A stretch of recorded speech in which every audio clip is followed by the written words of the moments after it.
Hello, Master Manifester. Today we're talking about manifestation methods, their types, the purpose, and how to test effectiveness of a manifestation method for a particular manifestation. Now, I use all different kinds of methods all the time because I research the methods. Sometimes I make them up. Slow-mo is one of the ones that I made up that has been the most effective for me. And it's basically the practice of so intentionally slowing down that you're slowing down your movements, your speech, and you're actively looking in your environment for things that make you slow down, like too much traffic, or your work not getting finished when you're expecting it, or whatever it is that you notice that's bringing to your attention. Slow down more. It is safe to slow down because slowing down is where the awareness is, right? That's where you become more aware and more focused.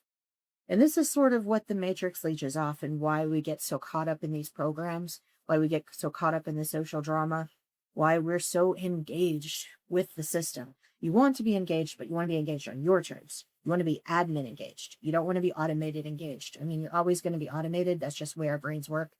But being an admin means you get the influence of what kind of experience you want your story to have. It's important to understand that manifestation is not controlling reality. It is influencing your experience of it, your perceptions, so that you can receive more into your awareness, right? This is how the brain works. It will only let you be aware of what is within your identity, within your beliefs, within your current mental story narratives, okay? Everything else gets filtered on out or rewritten. So when you're considering what manifestation methods to use for a particular intention, you've got like visualization, you've got scripting, you've got affirmations. I do thought streams on here sometimes, which is a little bit similar to affirmations, but you just listen to it and it kind of rewires the nature of your thoughts. So you can check in some of the older videos if you want to see the thought streams. I might make some more of those eventually, but they are pretty effective. But I would say on a par with affirmations, they just focus on a different area. Like affirmations focus on beliefs, thought streams focus more on like changing the actual nature of your thought story. So those are more the mentally focused ones where you're trying to shift your actual, mental processes. But you also have body-based, like body-based meditations, changing habits, physical habits, to align with whatever it is that you want within your manifestation, right? To reveal that particular reality, to have it collapse through its waveform into a physical state for you to experience physically, not just in your head, right? So depending on what type you use, what type of manifestation method, you want to test out if it feels comfortable, right? Is this working where you can do it consistently? Because the brain works on repetition, neuroplasticity, the rewiring of the neurons in your brain, the restructuring of your identity. It works on constant practice. When we say practice, we literally mean doing it over and over and over again, trying to get it more accurate. And what you're trying to do is cultivate your story. Cultivation is creating the best possible conditions for the growth of something, for the expansion, for the nature of something's existence, right? Creating the best possible conditions is what you want to try to do with manifestation while you are going through these big shifts. When you make these big, huge changes to identity, your system is going to rebel. So you need something that consistently supports you, like breathing methods are really good. Holding that body relaxed, getting that nervous system relaxed. I do love journaling and affirmations. I don't do journaling a lot. Well, actually, you can consider this journaling. So in that case, I do journaling every day. So this is actually my journal. I didn't really think of it completely like that, but it is. This is the record of my changes, and like a particular change that I'm making, is becoming more connected to my work, to this work, in a way that doesn't drain me the way that it used to. And it can be really frustrating sometimes. Like I can't tell you how many times in just a month I was like, I'm not doing it again. But my system is very dedicated to this because it will not let me just not do it.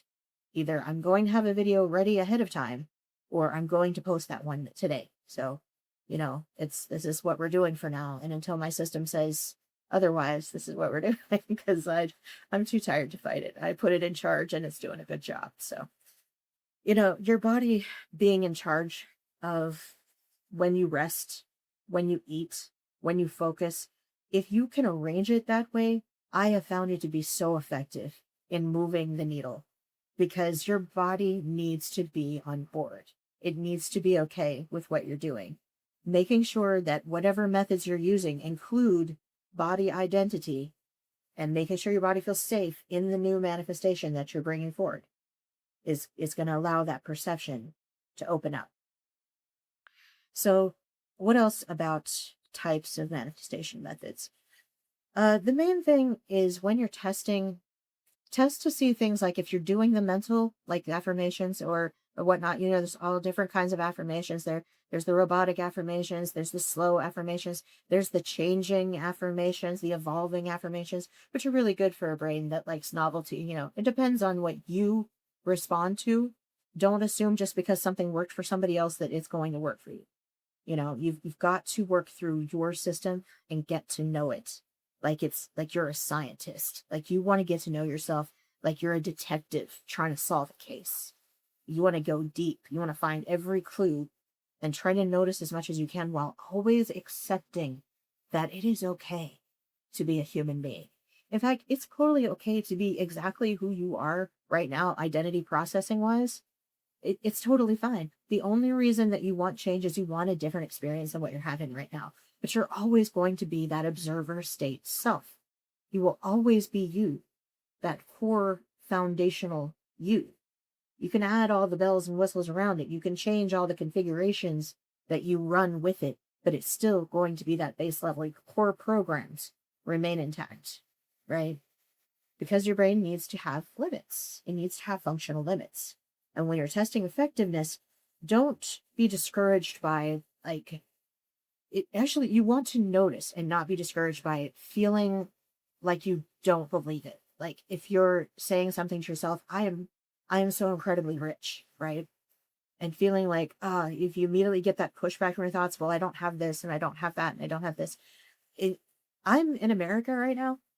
And I can tell you for sure, especially after listening to all the European World Cup, talking about how amazing, it was to visit America, how much we have. Like, I have an AC here in the room. There's an AC, a central AC in the house. There's running water, hot and cold. There are several showers. There are so many TVs. I'm not even sure how many televisions there are. This is rich in many parts of the world. This is incredibly wealthy.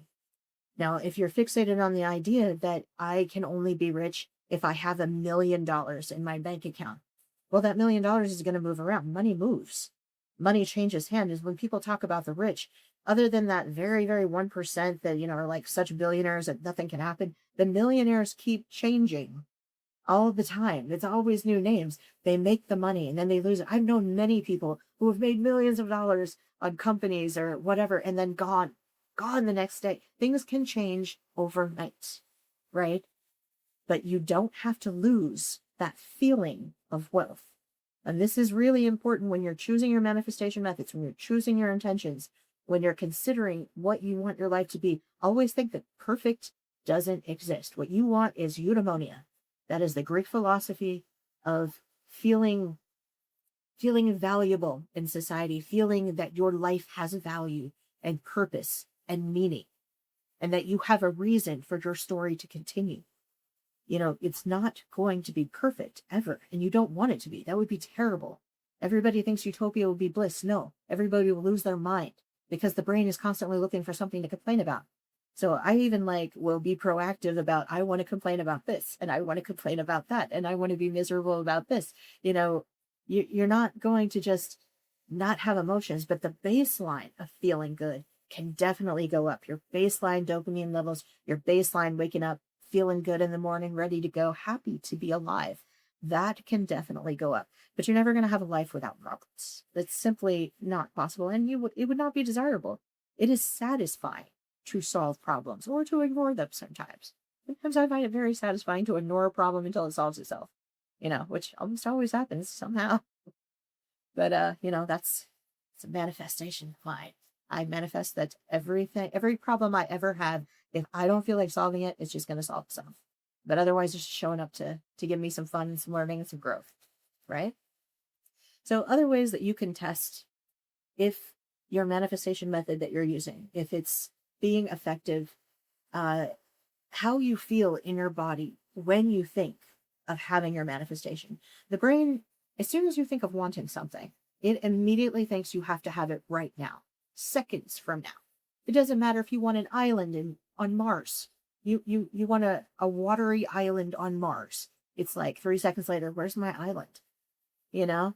And you basically got to fill in the gaps, because otherwise it's almost definitely going to drop your dopamine levels, but you can kind of push it back up, push those, go feel good hormones back up by focusing on the ways that you do have the things that you want already. And I guarantee you, no matter what the experience underneath the thing is, because a thing is just a thing, it's like words. They shrink everything down to the word, not the actual thing itself. And the thing itself is the experience you want to have.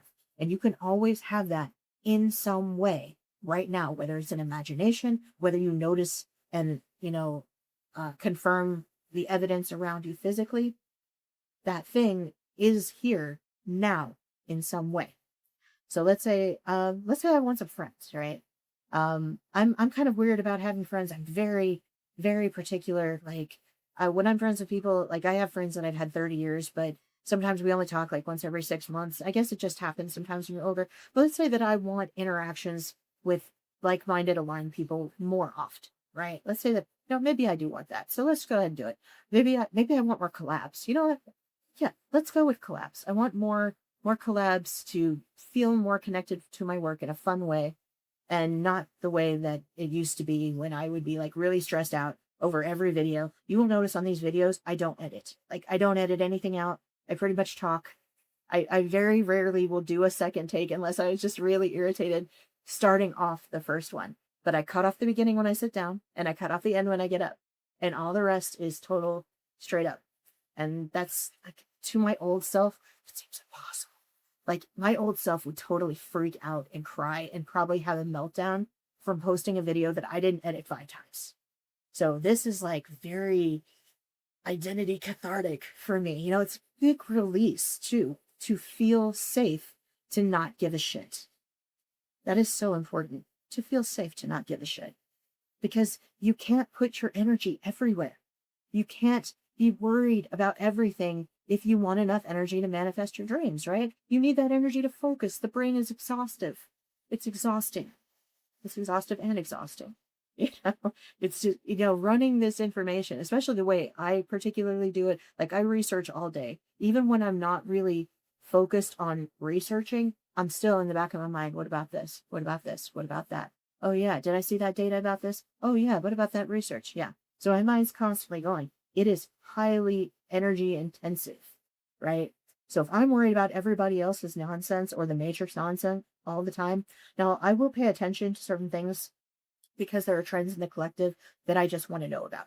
It interests me to, be part of the human race. So I want to know when people are worried about earthquakes, if they're worried about solar flares. It doesn't mean that I start worrying about those things, but I just want to be aware of it because I want to know where the story collectively is going.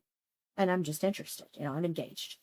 So, but when you do that too much, if you're emotionally invested and getting upset and getting worried, that's costing you manifestation energy. So you need to allocate. You need to allocate the energy, where it goes. And always be feeling out in your body too.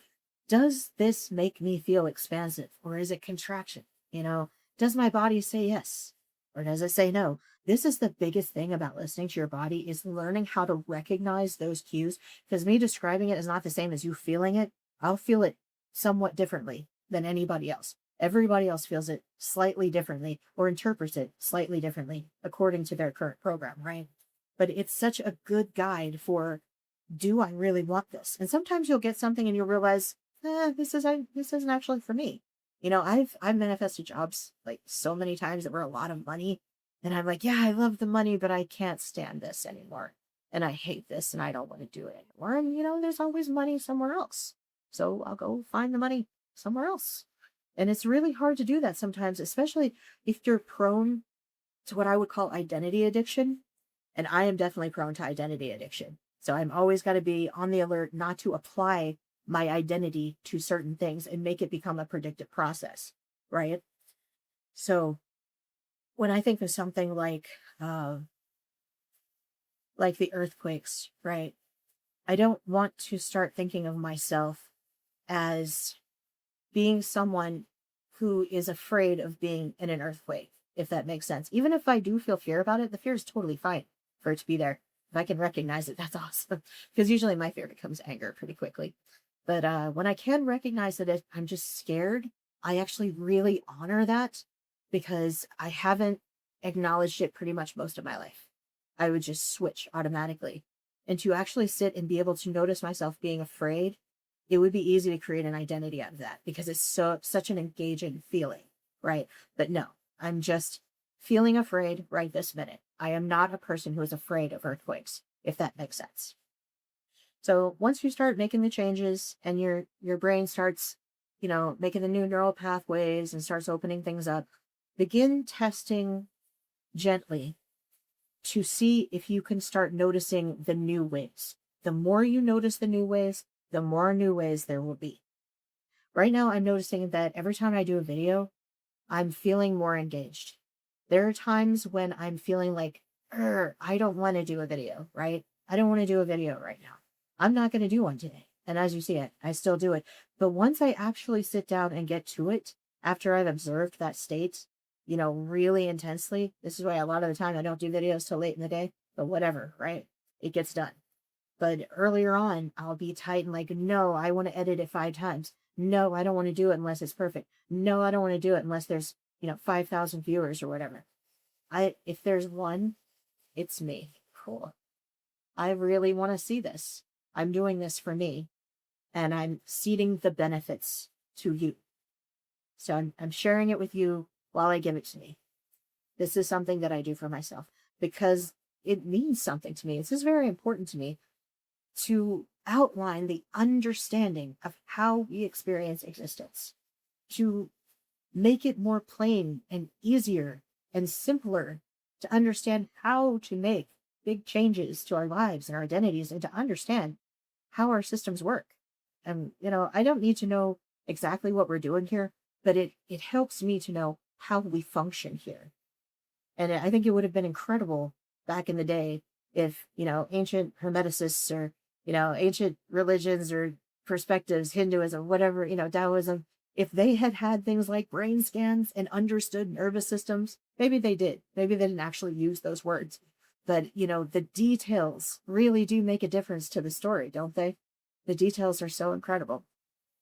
But I hope this has helped you understand a little bit more about manifestation methods, like what their purpose is in changing and shifting your identity, and how to test the effectiveness, feeling in your body, feeling, checking your thoughts, seeing what is really sticking, and noticing the changes in your story as you move along. Thank you for watching. Please like, subscribe, and sign up for the Method Muse newsletter in the description below.